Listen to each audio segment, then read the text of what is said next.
Warren Buffett कहते हैं उनकी इन्वेस्टमेंट फिलॉसफी 85% बेंजामिन ग्राहम और 15% फिलिप फिशर से बनी है। Common stocks and uncommon profits ये one of the most recommended investing book है, क्योंकि ये आपको प्रिसाइज और इम्पोर्टेंट पॉइंट्स बताती है जो आपको एक स्टॉक में लॉन्ग टर्म इन्वेस्टेड रहना है या नहीं, ये डिसीजन लेने हेल्प करता है। सो फ्रेंड्स, आज हम common stocks and uncommon profits by Philip Fisher के लेसन्स एंड टेकअवेज डिस्कस करेंगे। सो मेक श्योर आप ये वीडियो लाइक करें, सो ये वीडियो आपके जैसे और इन्वेस्टर्स को हेल्प करेगा इन्वेस्टमेंट फिलॉसफी बिल्ड करने, और सब्सक्राइब कीजिए सो आप मेरे फ्यूचर वीडियोस मिस नहीं करोगे। ये वीडियो में हम 15 क्वालिटीज जो स्टॉक पिक करने आपकी हेल्प करेगी ये भी डिस्कस करेंगे। सो मेक श्योर आप ये वीडियो एंड तक देखें और कमेंट में आपके फेवरेट इन्वेस्टिंग बुक कौन सी है ये शेयर करें। So let's start. Friends, Philip Fisher एक अमेरिकन इन्वेस्टर थे जिनका जन्म 8 सितंबर 1907 में हुआ था और वो one of the most respected investor थे। फिलिप फिशर ने 1958 में common stocks and uncommon profits ये बुक लिखी, जो आज भी one of the best books on investing है। वॉरेन बफेट, चार्ली मंगर और अदर प्रोफेशनल इन्वेस्टर्स ये बुक हमेशा रेकमेंड करते हैं। ये वीडियो में हम वाई लॉन्ग टर्म इन्वेस्टिंग से हम बेटर रिटर्न्स ले सकते हैं, उसके साथ ही स्कटलबट टेक्निक से आप कैसे एक कंपनी के बारे में सब कुछ जान सकते हैं, उसके साथ ही कौन से इंपॉर्टेंट 15 स्टॉक क्वालिटीज है ये भी डिस्कस करेंगे। Know when to hold. Friends, usually हम स्टॉक में इन्वेस्ट करते हैं ये इंटेंशन से कि हम बहुत रिटर्न्स लाएंगे, but most of the time हम बाइंग लो और सेलिंग हाई ये स्ट्रैटेजी में इतने कंफ्यूज हो जाते हैं कि हम जो लॉसेस कर रहे हैं उसे इग्नोर कर देते हैं, ये रीजन के लिए कि हमारा नेक्स्ट स्टॉक हमें बहुत प्रॉफिट देगा। फिलिप फिशर कहते हैं इससे बेटर स्ट्रैटेजी यह है कि आप जब भी कोई इन्वेस्टमेंट करोगे तो मेक श्योर वो कंपनी एक विनिंग कंपनी है, सो आपको स्टॉक प्राइस की चिंता कभी नहीं होगी, बिकॉज कंपनीज जैसे परफॉर्म करेगी स्टॉक्स उसको ही लॉन्ग टर्म में कॉपी करेंगे। फिलिप फिशर रेकमेंड करते हैं कि आप एटलीस्ट 10 ईयर्स का टाइम होराइजन रखें। ऐसे कंपनीज आइडेंटिफाई करना ये इजी नहीं है, बट ये पॉसिबल है अगर आप हार्डवर्क करें, गुड क्वेश्चंस पूछें और आपके पास जो भी रिसोर्सेस है उसका पूरा यूज करें। फिलिप फिशर कहते हैं कि इन्वेस्टिंग में वही लोग सक्सेसफुल होते हैं जो आउटस्टैंडिंग कंपनीज में इन्वेस्ट करें जो आपके साथ स्टॉक मार्केट फ्लक्चुएशंस में रहे, और ये strategy buy low and sell high और ट्रेडिंग से फार बेटर है, बिकॉज आप जितने ट्रांजैक्शन करोगे आपकी फेल होने की रिस्क उतनी ही बढ़ जाएगी। Scuttlebutt technique.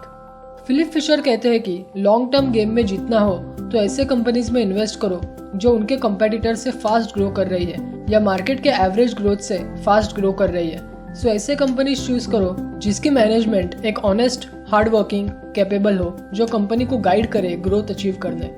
ये हम फाइनेंशियल रेशियोज और स्टैटिस्टिक्स से नहीं समझ सकते।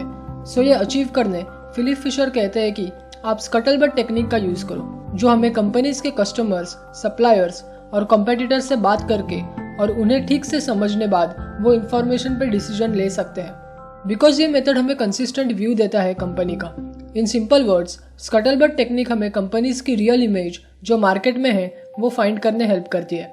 फिलिप फिशर कहते हैं कि आप वो कंपनी जो इंडस्ट्री से बिलोंग करती है वो इंडस्ट्री एक्सपर्ट्स का ओपिनियन जान ले, उसके साथ ही कंपनीज के एक्स एम्प्लॉयज का पर्सपेक्टिव भी जान ले, बट मेक श्योर आप उनके ओपिनियंस बहुत सीरियसली ना ले, बिकॉज वो ऑब्जेक्टिव है या नहीं हमें ये पता नहीं होगा। मेक श्योर आप एक क्वेश्चनर बनाएं जिसमें आप वो इंडस्ट्री रिलेटेड और बिजनेस और उसके थ्रेट्स रिलेटेड क्वेश्चंस बनाएं, और जब आपके पास सफिशिएंट इन्फॉर्मेशन हो तब आप कंपनीज के मैनेजमेंट को अप्रोच कर सकते हैं। इन्फॉर्मेशन जो आउटसाइड से मिली है वो इनसाइडर्स जितनी ही इंपॉर्टेंट है। फिलिप फिशर कहते हैं कि most of the times investor fail हो जाते हैं और इसका रीजन होता है कि वो कंपनीज की रियल इमेज नहीं फाइंड आउट कर पाते। इसीलिए numbers as well as real research दोनों इंपॉर्टेंट है। सक्सेसफुल इन्वेस्टर्स बिजनेस के प्रॉब्लम्स को बहुत अच्छे से स्टडी करता है। ये quality most of the investors को सक्सेसफुल बना देती है। The 15 qualities to look for in a stock. जब भी आपको एक पोटेंशियल स्टॉक मिले तो उसे ये 15 क्वालिटीज से कंपेयर जरूर कीजिए। First, does the company show sufficient market potential for long term sales growth. Friends, ये नो ब्रेनर है। अगर कंपनीज की sales year on year stable growth से बढ़ नहीं रही है तो ऐसे कंपनीज से दूर रहना ही अच्छा है। सो मेक श्योर आप लॉन्ग टर्म सेल्स ग्रोथ पे फोकस करें। Second, can the companies management guide innovation for tomorrow's products. Companies के प्रोडक्ट टेक्नोलॉजी के साथ अडेप्ट हो रहे हैं या नहीं, ये बहुत इंपॉर्टेंट है। और इसीलिए प्रोडक्ट इनोवेशन कंपनी के लिए बहुत इंपॉर्टेंट है। मेक श्योर आप कंपनी की प्रोडक्ट हिस्ट्री देख लें और वो कंपेयर कीजिए आज के प्रोडक्ट्स के साथ। Third, does the company use research and development to advance its agenda. अगर आपने जो कंपनी चूज की है जिन्हें रिसर्च एंड डेवलपमेंट पे बहुत डिपेंडेंट रहना पड़ता है, तो मेक श्योर कंपनी R&D का use new talent, better products लाने यूज कर रही है, ये जरूर देखें। Fourth, does the company have an above average sales organisation. कोई भी कंपनी के लिए मार्केटिंग ये बहुत इंपॉर्टेंट है। सो मार्केटिंग कैपेबिलिटीज ये बहुत एक्सेप्शनल होनी चाहिए। आप उनके प्रोडक्ट्स की इमेज उनके मार्केटिंग के पर्सपेक्टिव से भी जरूर देखें। Fifth, does the company have a worthwhile profit margin.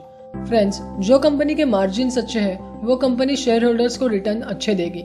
ये बहुत सिंपल है। समटाइम्स कंपनी के सेल्स वॉल्यूम बहुत होते हैं बट मार्जिन बहुत पुअर। सो मेक श्योर आप इस पे फोकस करें। एक कंपनी जिसके सेल्स सेम है बट प्रॉफिट मार्जिन में बहुत डिफरेंस है, तो नो मैटर सेल्स, जो कंपनी के मार्जिन अच्छे हैं वो बेटर कंपनी है। Sixth, what is the company doing to maintain और improve profit margin. Make sure आप प्रॉफिट मार्जिन की ग्रोथ पे फोकस करें और ये इवैल्यूएट करें कि प्रॉफिट मार्जिन कंपनी कैसे इम्प्रूव कर रही है और उसके कॉम्पिटिटर्स को ये क्यों डिफिकल्ट है। Seventh, does the company have outstanding labour and personal relations. Company में इन्वेस्ट करने से पहले कंपनी की हिस्ट्री रिगार्डिंग एम्प्लॉयज जरूर देखें। कंपनी अपने एम्प्लॉयज को वैल्यू करती है या नहीं। अगर कंपनी के पास्ट में लेबर और एम्प्लॉयज रिलेटेड बहुत इश्यू थे तो आप उसे अच्छे से स्टडी करें, बिकॉज ऐसे फ्यूचर में भी हो सकता है जो कंपनी को नेगेटिव अफेक्ट कर सकता है। 8th, does the company have outstanding executive relations. Make sure company के relation in respect to its executives ये बहुत अच्छे हो और कंपनी की लीडरशिप ये कॉम्पिटेंट हो। 9th, does the company have depth to its management. ये एक इम्पॉर्टेंट पॉइंट है। फ्रेंड्स, मेक श्योर कि कंपनी के अच्छे परफॉर्मेंस का कारण कोई एक लीडर नहीं हो, जिससे हम की मैन भी कहते हैं। मेक श्योर कंपनी पूरे टीम के ऊपर रिलाई करती है। 10th, how good are companies cost analysis and accounting controls. Friends, जब भी आप कोई कंपनी इवैल्यूएट करते हैं, मेक श्योर उसकी कॉस्ट एनालिसिस और अकाउंटिंग कंट्रोल्स पे फोकस करें। देखो कि उनके प्रोडक्ट्स जो भी कॉस्ट पे है वो सही है या नहीं। 11th, does the company show strengths specific to its industry. ये one of the most important point है। आप जो भी कंपनी में इन्वेस्ट करना चाहते हैं उसके स्ट्रेंथ्स क्या है उसके इंडस्ट्री रिलेटेड। जैसे वॉरेन बफेट इसे मोट कहते हैं, जिसके वजह से कंपनी सेफ और बहुत अट्रैक्टिव होती है इन्वेस्ट करने, और ये इसका बहुत बड़ा एडवांटेज होता है। एग्जाम्पल, एक कंपनी अपने रॉ मटेरियल्स खुद मैन्युफैक्चर करती है, अनलाइक उसके कॉम्पिटिटर्स जिसको ये कॉस्ट थोड़ी ज़्यादा होती है। 12th, does the company have a short range और long range outlook on profits. Company के विजन एक कंपनी को लॉन्ग टर्म में बहुत प्रॉफिटेबल बनाती है। कोई कंपनीज इन्वेस्टर्स और प्रॉफिट अट्रैक्ट करने शॉर्ट टर्म में कुछ ऐसे प्रैक्टिसेस करती है जो उन्हें लॉन्ग टर्म में बहुत मुश्किल में डाल सकती है। ऐसे कंपनीज से दूर रहना ही अच्छा है। ऐसे कंपनीज पे फोकस करो जो लॉन्ग टर्म में अच्छा करेगी। 13th, will the firm need to raise equity in the near future. Friends, अगर आपको लगता है कि कंपनी को ऑल टाइम कैश रेज करना पड़ता है, सो मेक श्योर वो कैश और फाइनेंस वो कंपनी अपना कैश या लोन से करे और इक्विटी से नहीं, बिकॉज इससे आपके शेयर डाइल्यूट हो जाएंगे। सो ऐसे कंपनीज जो फ्रीक्वेंटली इक्विटी से कैपिटल रेज करते हैं, ऐसे कंपनीज को अच्छे से रिसर्च करें। 14th, do executives share bad news as well as good with shareholders. Growing companies में प्रॉब्लम्स एंड इशू आना ये नॉर्मल है। अगर कंपनी ये शेयर होल्डर्स के साथ शेयर नहीं करती तो ऐसे कंपनीज बहुत ज़्यादा रिस्की है। मेक श्योर आप ऐसे कंपनीज से दूर रहें। ऐसे कंपनीज की हिस्ट्री ज़रूर देखें। 15th, does the company have a management of unquestionable integrity. Friends, आज इंडिया में जो भी सक्सेसफुल कंपनीज है उसका सबसे इम्पोर्टेंट रीज़न है कंपनी की मैनेजमेंट टीम। वो एक लॉयल, ऑनेस्ट और अनक्वेश्चनेबल इंटेग्रिटी दिखाती है। वॉरेन बफेट ये पॉइंट पे बहुत ज़्यादा फोकस करते हैं, बिकॉज कंपनी के लिए सबसे इम्पोर्टेंट उसके लोग हैं। ये पॉइंट पे बहुत ज़्यादा फोकस कीजिए। कंपनीज के एम्प्लॉयज़ और स्टेक होल्डर से बात कीजिए और कंपनी मैनेजमेंट एग्जीक्यूटिव्स के बिहेवियर और क्वालिटीज़ ये जान ले। फ्रेंड्स, फिलिप फिशर कहते हैं कि सक्सेसफुल कंपनी आफ्टर ऑल वो लोगों के वजह से है जो उसे चलाते हैं। सो यहाँ हमें बहुत अच्छे से रिसर्च करनी चाहिए।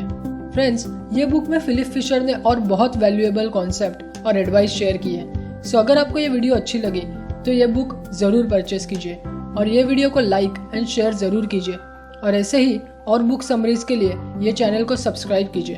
Thank you so much.